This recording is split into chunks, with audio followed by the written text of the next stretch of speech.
All right, welcome back, folks, to Sports Talk with me and Jaime. And we got some CBA negotiations fucking coming through. Or I guess let's do the lottery first. So, surprise, surprise.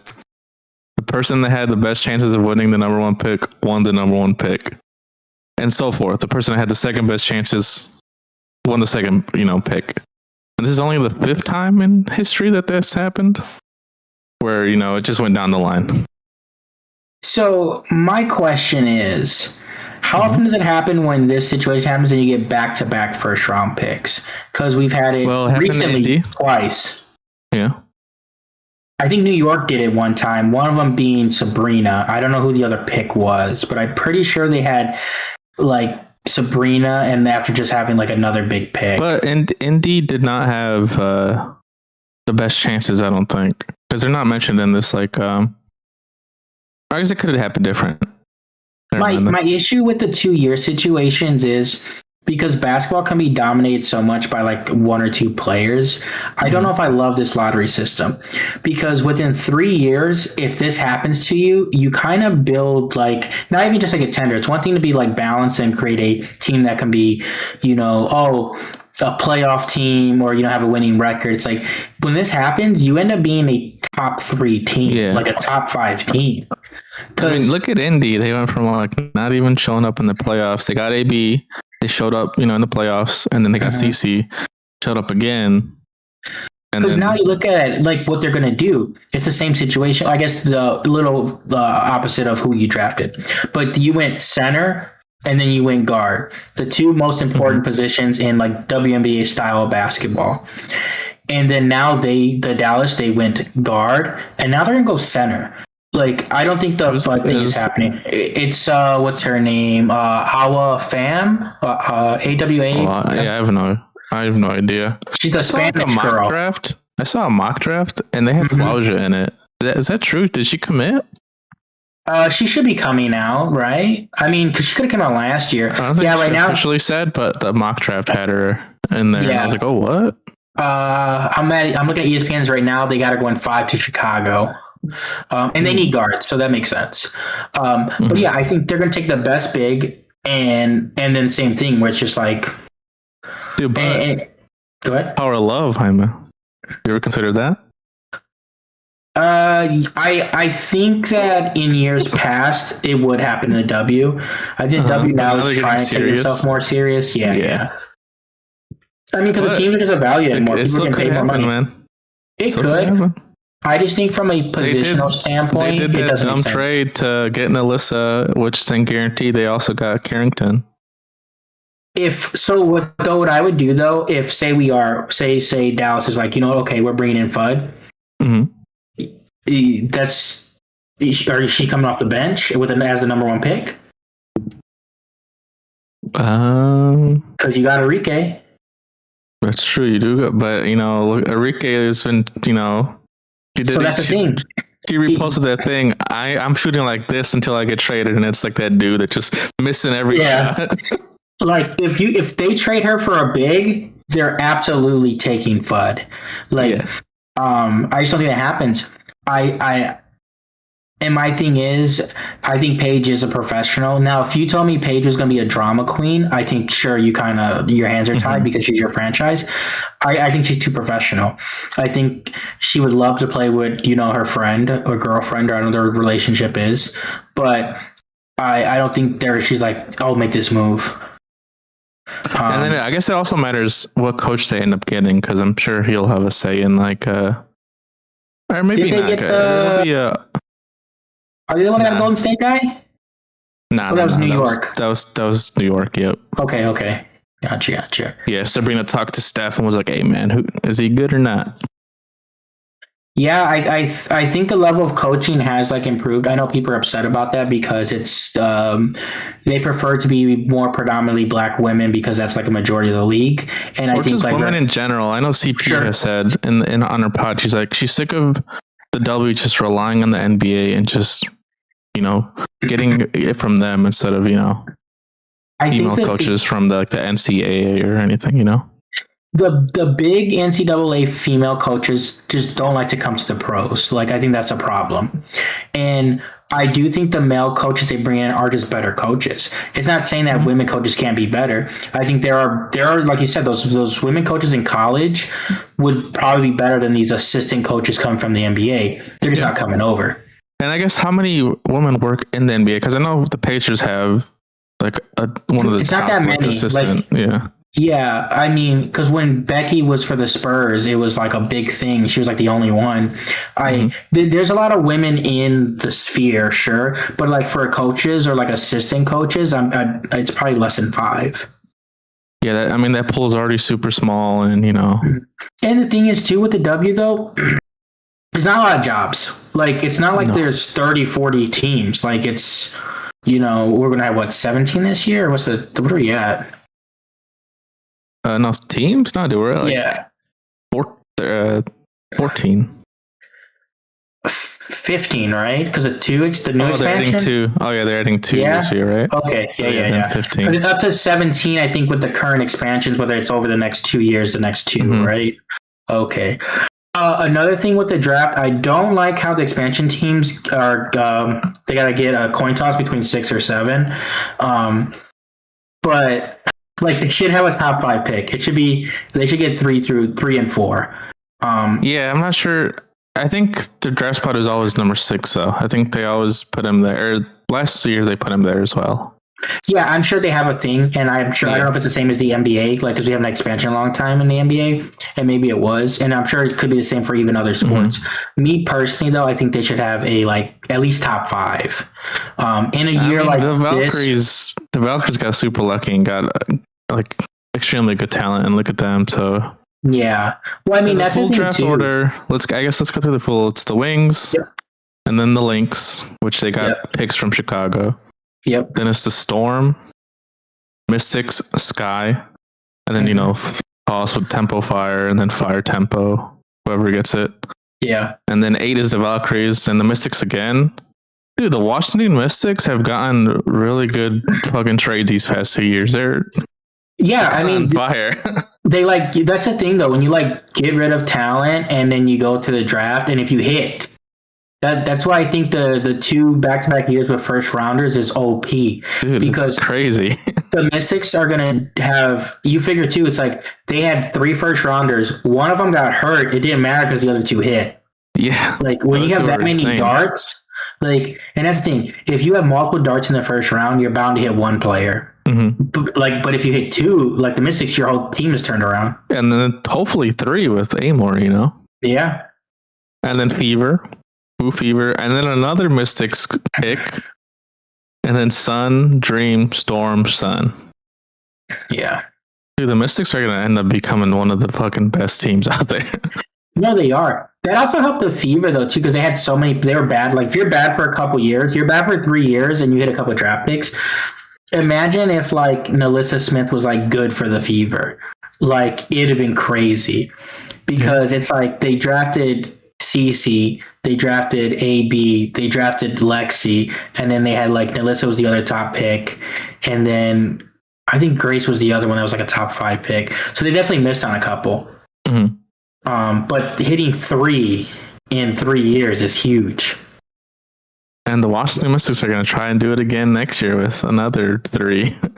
Yeah, even if they hit 1, they just got to hit 1 because they already have a solid roster. But imagine if they hit 2 again, or because you have the 3 picks. Minnesota probably wants to get a young player because their roster is getting older.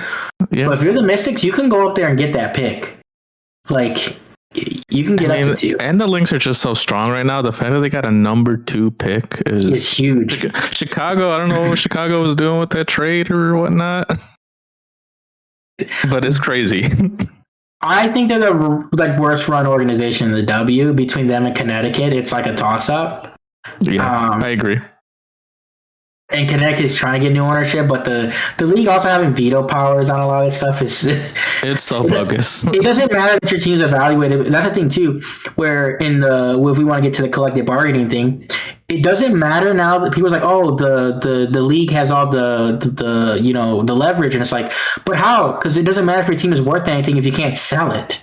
If the league's no, you can be hey, whatever. Then if you guys do what we want, we'll just sell the team. It's but you can't. Yeah, there's no buyer. No one wants to buy into a failing system. Yeah, but even that, it's like I can't move the team where I want to if I'm going to buy it to put in a better market. Yeah. That whole ordeal, I just can't get over still. How she was just like, oh, I just forgot to turn in the papers. My bad. My bad, Boston. I guess you don't get a team. It's collusion, dude, man. It has to be. They want to keep in Connecticut because for some reason, they didn't want a Boston team. But it's like, that casino, man. It's that casino money, dude. Something's going on. Can't stand it. But I guess, let's go into the CBA negotiation. So we began little trickles through the analysts or through the insider people. And what's her name? Anna Costello or something like that? Anyways, she's been dropping little dimes of little hints. Basically, the 1.1 million being offered isn't a true 1.1 million. Yeah. It's like, if you happen to get it's incentive based. Yeah, in season tournament, boom, you get some extra money. Mm-hmm. How far along you go in the playoffs, boom, extra money. And then that's also including a supposed, the 9% share thing, which has never been triggered to this point. Yeah. Because once they get over 120% revenue, then they can share the revenue with the players. But that hasn't happened now. So that 1.1 million is a fake number. I do believe it was triggered last season. There's a chance it was triggered the first season. I know they're saying that it wasn't blah, blah, blah. The numbers ain't numbering right, okay? I mean, yeah. ESPN said it hasn't been triggered, but the numbers that they reported last year, it should have been triggered. Yeah. Now I'm sure they're writing off certain expensive because they are buying charter flights. They are getting them better hotel rooms. They're getting the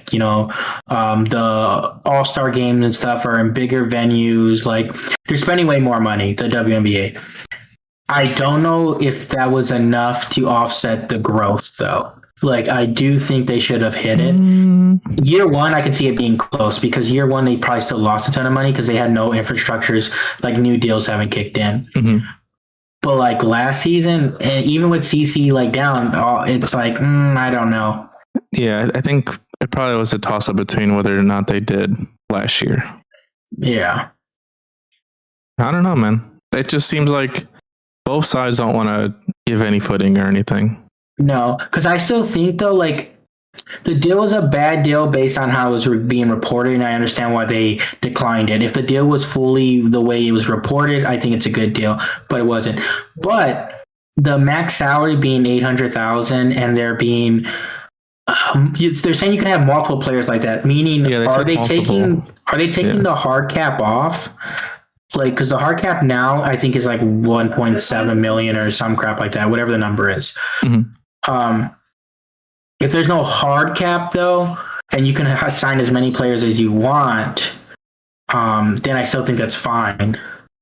Because the NBA has a thing where it goes max, super max, and then there's another tier above that, right? Yeah, so there's the super max is if you were drafted by a team and you get an all NBA or certain awards, you get the super max extension. And then there's a max extension you can get if you get traded or don't meet certain requirements. But there's still max salaries, but usually the super max is you were drafted by this team, you played your rookie contract out, and now and you did certain things, and now you get the full. And then there's mid-level exceptions. There's veteran minimums. I don't think the W has a mid-level exception. So the way it works is veteran minimum is I think it's really high now at this point. It could be legitimately $5 to $8 million. And then the mid-level is let's say the veteran minimum's $2 million, but the mid-level is 8 or 9. Yeah. And you're allowed to have one player with that tag, and then you'll go over the cap. But they also have bird rights where you're allowed to go over the cap if you had a player on your roster for a certain amount of times. They do have a bunch of things where they can just go over the cap. Yes, and then you got to pay luxury tax. W does not have that. No, so they have a true hard cap. Yeah. I say cap it, and if Indiana and New York wants to pay 3 players $800,000, But then you get people talking about, oh, Indiana's ruining basketball. Same thing the Dodgers are doing. Sure. Yeah, you will run into that. But baseball numbers have been up drastically since the Dodgers have been on their run. Baseball is talked about more now than ever.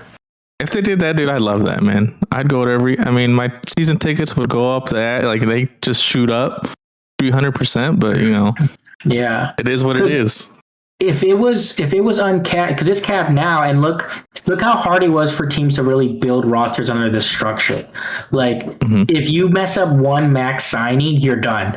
Like you're just screwed. Because the Fever the whole season, sure, a ton of injuries, but also it was just like, we don't know if we can financially do this because we have Bonner's number on the book, and that was killing them. Yep.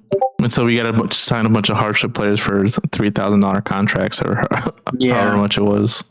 And the NBA also has like 7-day contracts and like 10-day contracts and 2-way contracts. I guess, either way, they are saying that they're, going along with the CBA negotiations. They're still talking it through. Jaime has no hope. He said, we're not going to have a season next year. I have a little bit of hope just because last time the negotiations were going on, they had 60-day extension and they came through a deal in January. So I'm still hoping, if by January there is no deal, then we're dead in the water officially. Because no one wants to pay these women money, man. And what they owe. They want to. I still think it's fair. Like if you go from, they're going up like 500%. Like that is crazy. But yeah, it's the vets wanting to have this like back pay and like it's. I think that's the issue. It's just nuts. And I understand their perspective being like, we did this. But you really this didn't, though. You really didn't. Like you created a nice loyal fan base of about 200,000 people or something, right? But now it's like there's like 800 to 1 million more fans that came in literally in the last couple of years. Like, and I'm obviously all over with the numbers, but like for real though, like most teams could not sell out 10K arenas. Like, they're doing all-star games. Yeah. Well, maybe only New York could do it. There are exceptions, Vegas. The Aces. Yes. There are always exceptions to the rules. Your average team was not doing that. Kelsey Plum won a 3-point competition in a YMCA. Like, come on. Stop. Come on. Her trophy was this big. Her literally, she was like, look at me, I won the All-Star. Like, it was this big. Dude. Come on. Yeah, I guess it's a mess, dude. And the W needs to fucking put itself in gear and take advantage of all these fans that they have. They can't lose them, dude. They have a lockout and lose all these fans. Fucking over. Yeah. We're cooked. We got to go to that Saudi league. What's it called? Yeah, Project B. Project B. Yeah. Or it's Tech Bros. Oh yeah, my bad. I retract that statement. Tech Bro money. Not at all related to the Saudis. Yeah. I mean, that's it for this week, folks. Like, we don't know what else to talk about. We're sad about the W. Like, it's not going to happen. It's whatever. That's it for this week.